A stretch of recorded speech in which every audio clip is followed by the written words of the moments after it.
pups, it's Miss Stuff. I'm back. And we had just finished up our school-wide read aloud of Charlotte's Web.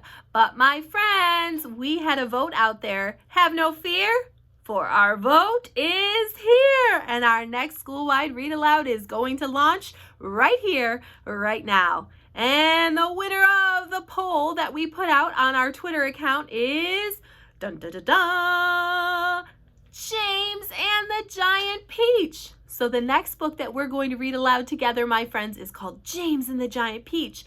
And it is by Miss Stuff's absolute favorite author, Roald Dahl. Roald Dahl is one of my very favorites. He wrote a story called The BFG. He also wrote Charlie and the Chocolate Factory. But this is one of the wonderful stories that Roald Dahl has written called James and the Giant Peach. And we are going to read it together. Each day I will share a chapter with you and ask some questions for you to think about. Make some predictions as to what is going to happen next. So my friends, follow along. Here is James and the Giant Peach, Chapter 1. Here is James Henry Trotter when he was about 4 years old. There he is, my friends. Up until this time, he had a happy life, living peacefully with his mother and father in a beautiful house beside the sea. There were always plenty of other children for him to play with, and there was the sandy beach for him to run about on, and the ocean to paddle in. It was the perfect life for a small boy. Then, one day, James's mother and father went to London to do some shopping, and there a terrible thing happened. Both of them suddenly got eaten up.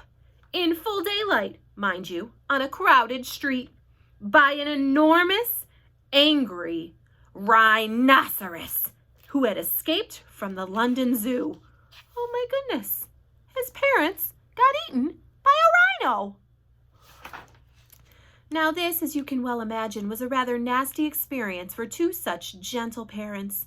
But in the long run, it was far nastier for poor James than it was for them.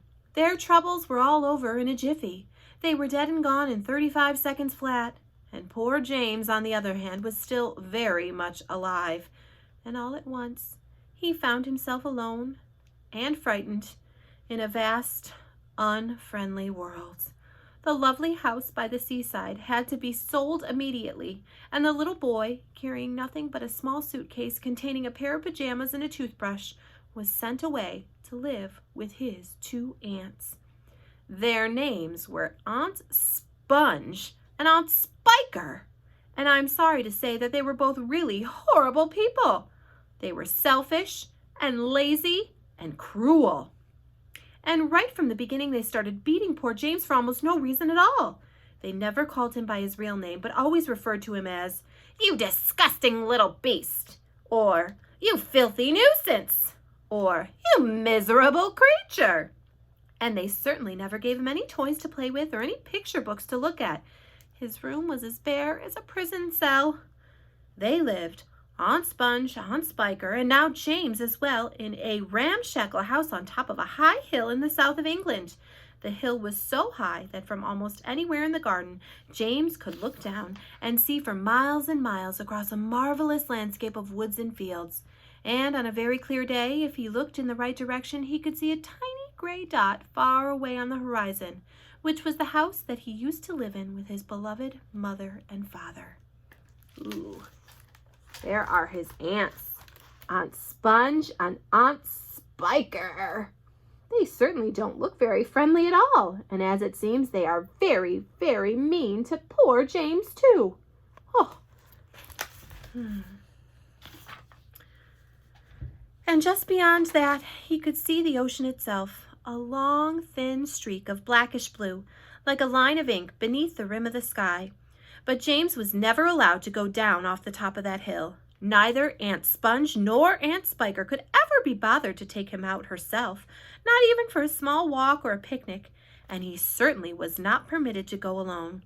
"The nasty little beast will only get into mischief if he goes out of the garden," Aunt Spiker had said, and terrible punishments were promised him, such as being locked up in the cellar with rats for a week if he even so much as dared to climb over the fence. The garden, which covered the whole of the top of the hill, was large and desolate, and the only tree in the entire place, apart from a clump of dirty old laurel bushes at the far end, was an ancient peach tree that had never given any peaches. There was no swing, no seesaw, no sand pit, and no other children were ever invited to come up the hill to play with poor James. There wasn't so much as a dog or a cat around to keep him company, and as time went on, he became sadder and sadder, and more lonely. And he used to spend hours every day standing at the bottom of the garden, gazing wistfully at the lovely but forbidden world of woods and fields and ocean that was spread out below him like a magic carpet. Oh, my poor friend James. It sounds like he has a very hard life now that he's lost his parents. Oh, my friends, I certainly hope James finds some happiness and some joy in his life. And we'll find out if he does as we continue reading our next school-wide read aloud of James and the Giant Peach. Thanks for following along, Husky Pups. We'll pick up with Chapter 2 soon. See you later.